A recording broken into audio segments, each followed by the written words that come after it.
আসসালামু আলাইকুম। কেমন আছেন সবাই? গত পর্বে আমরা পাগলা দাশু প্রথম পর্ব শুনেছিলাম।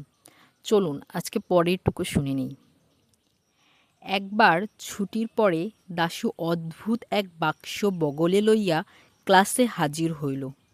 মাস্টার মহাশয় জিজ্ঞাসা করিলেন, কি দাশু, ও বাক্সের মধ্যে কি এনেছ? দাশু বলিল, আজ্ঞে আমার জিনিসপত্র। জিনিসপত্রটা কিরূপ হইতে পারে এই লইয়া আমাদের মধ্যে বেশ একটা তর্ক হইয়া গেল। দাশুর সঙ্গে বই, খাতা, পেন্সিল, ছুরি সবই তো আছে, তবে আবার জিনিসপত্র কি বাপু? দাশুকে জিজ্ঞাসা করিলাম।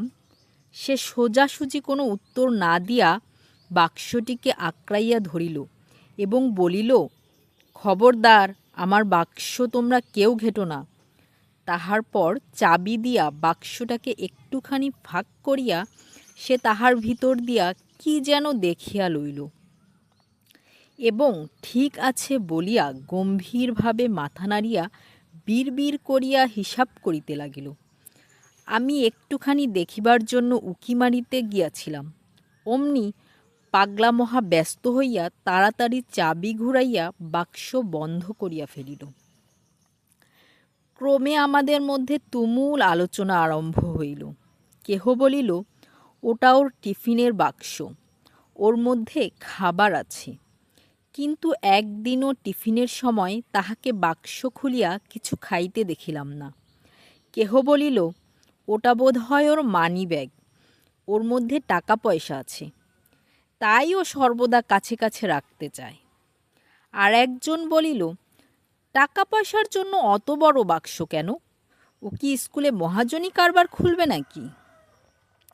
একদিন টিফিনের সময় দাশু হঠাৎ ব্যস্ত হইয়া বাক্সের চাবিটা আমার কাছে রাখিয়া গেল আর বলিল, ওটা এখন তোমার কাছে রেখো, দেখো হারায় না যেন।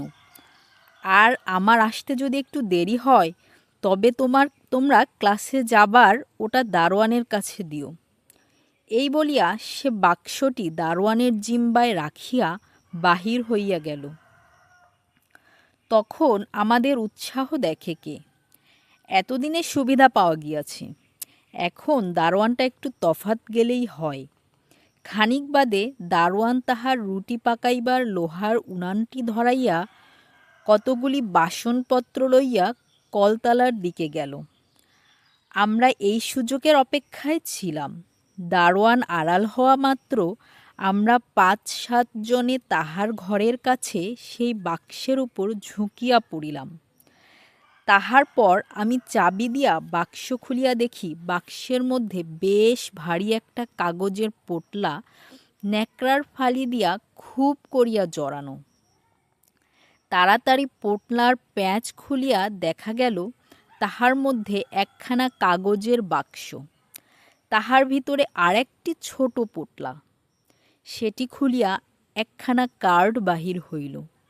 তাহার এক পিঠে লেখা, কাঁচকলা খাও, আর এক পিঠে লেখা, অতিরিক্ত কৌতূহল ভালো নয়।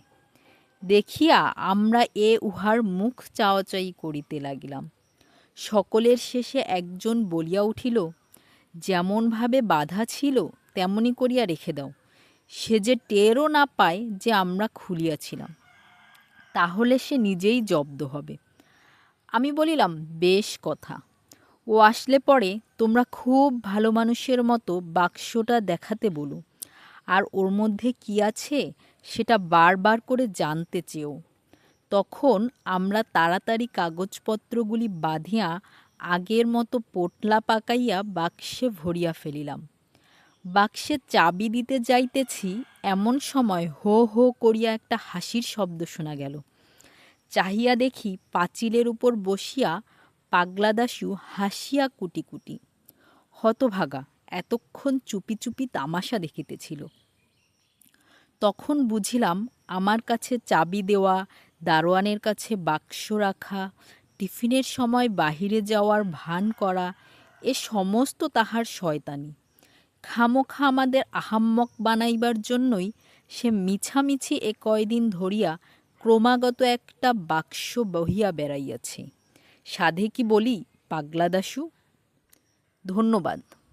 কেমন লাগলো গল্পটি? যদি ভালো লাগে তাহলে লাইক এবং সাবস্ক্রাইব করতে ভুলবেন না কিন্তু।